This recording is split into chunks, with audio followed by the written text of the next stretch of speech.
Hello ma'am, ngashigi video asidi Google Pay gi matangdani. Google Pay si hwjikan city kaya amada dukandar dagi horaga transportations dagi anything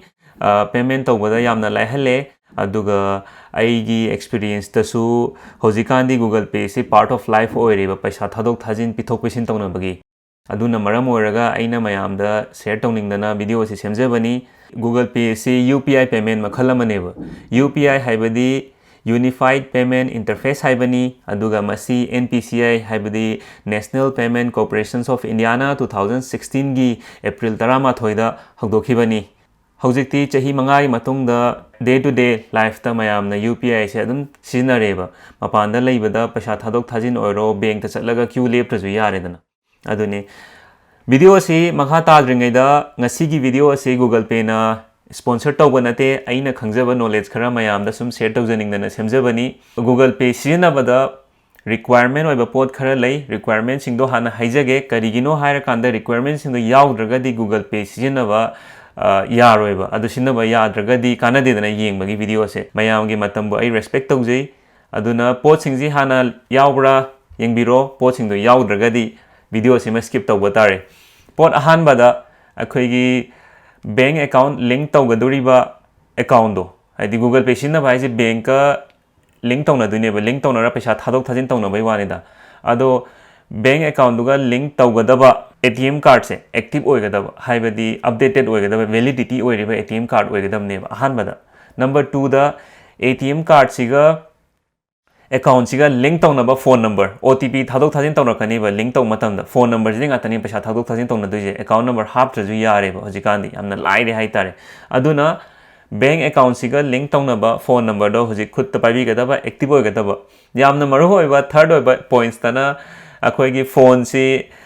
mayamna pabi riba phone ji application download tawba yaba Google Pay haiba application je download tawba yaba phone oigadaba ne ba iPhone oiba yai Android oiba yai anything adubu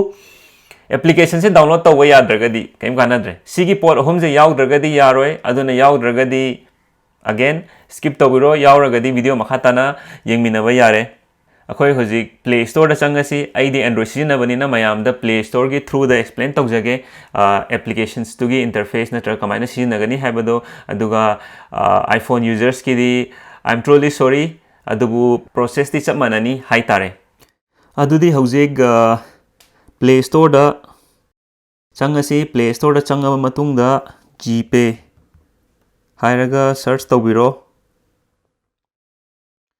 Gpay hairaga search taw matamda sigi icon je tholakani ba adu tholakpa matamda sida install haina yawriba button sida click tawbiro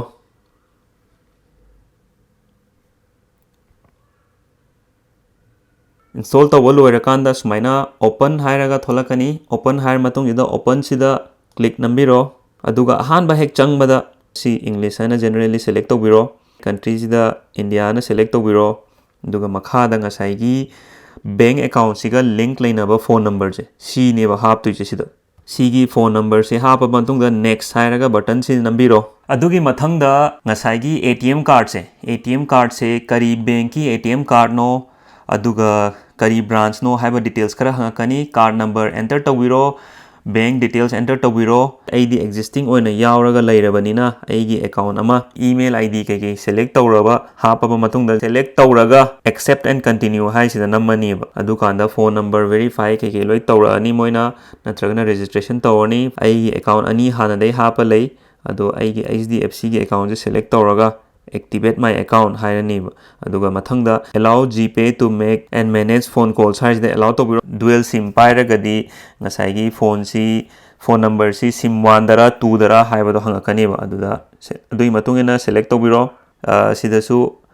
amuka message tharaknaba allow tobiro activating bank account haidi ngasai gi phone number siga account siga link lainabra haibado moina confirm tarani ba adui matungda hojik sida haire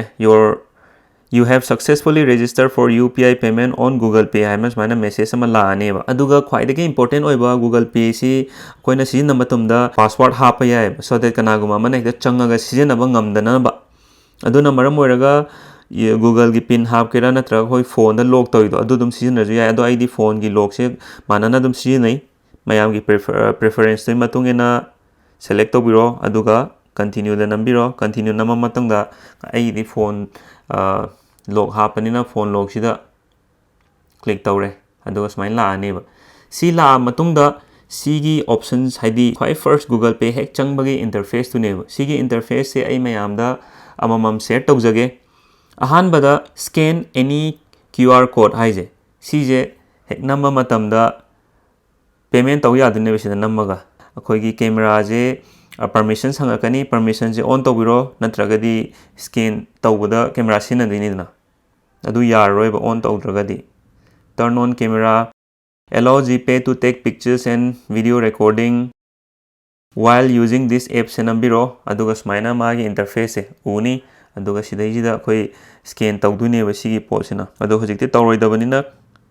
cancel tawbiro mathangda pay contacts number matamda again ahanba exina baidi permissions loina hangakani masigi permissions singje allow tawbiro mathangda na direct phone number third option jina pay phone number direct phone number hapa yare bank ta ju transfer tawbu yai mathangda na pay to UPI ID karigumba UPI jigi user jingje ID amamam loi phange ba ID jingje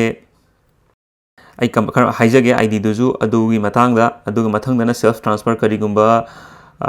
mayamna account ama natraga ani sijinaraga di adugi matung inna adu singdu adugi secondary account singdu transfer tawbu yai ba pay bills ID phone bills oibi yai maigi bills oibi yai adu mathangda mobile recharge bills hapkera ama oigera loma yaure khwai makhada rewards haiba options ama yaure offer yaure rewards hai taragadi kaigama paisa transfer tawbu matungda moina rewards khara pirakani mana se lupal ahum cashback phange si phange haije aduga rewards se kamai tawga amna blue card sem pirakpa matamda koina scratch tawraga yengdune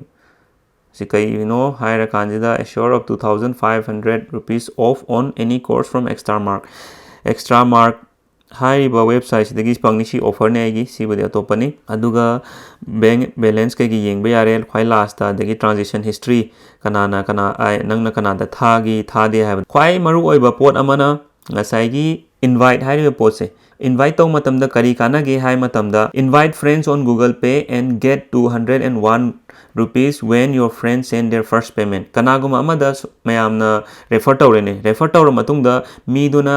paisa thare ba topa mi amda adui taragadi pa chani ga ama phangba yai ba lupa chani ga ama se somna phangani aduga ngasai tangna refer tawgiba mi du da su lupa kun ma thoi phangani ba si yamna easy oi sida invite button sida namaga WhatsApp tani khangde message tani khangde option se loimak thaba yare aduga ngasai UPI ID je sigi matang da khitang haijage UPI ID hai taragadi ngasai gi khwai top line je pay by name sida search icon yaur je Google man sigi right side sigi nakan da yaur je namma matam da QR code ama yaur je sigi code se ai ID ni si direct p matam da sida makha da yaur dana UPI ID sije ai oidune sida directly mina paisa tharaju yai ba sine user interface mayam download tawraga dum yengbiyo aduga tabli dum gyan tarakani paisa thadok thajin yamna laire bank ta chatlaga queue leptrasu yare karigumba video asidagi kanaba khajitang oirabasu phangba taragadi sigumlaba video si yengnabagi damakta channel asibu subscribe tawbiro aduga video asibu like tawbiro amadi mayamna khwaidagi pamna sijinaba UPI app se karambano haibado comment section da mayamna aibu haibiro aduga yaragadi ai aduda su video semna naba soidana tawjage thank you so much for watching this video mathangi video da muk thainarasi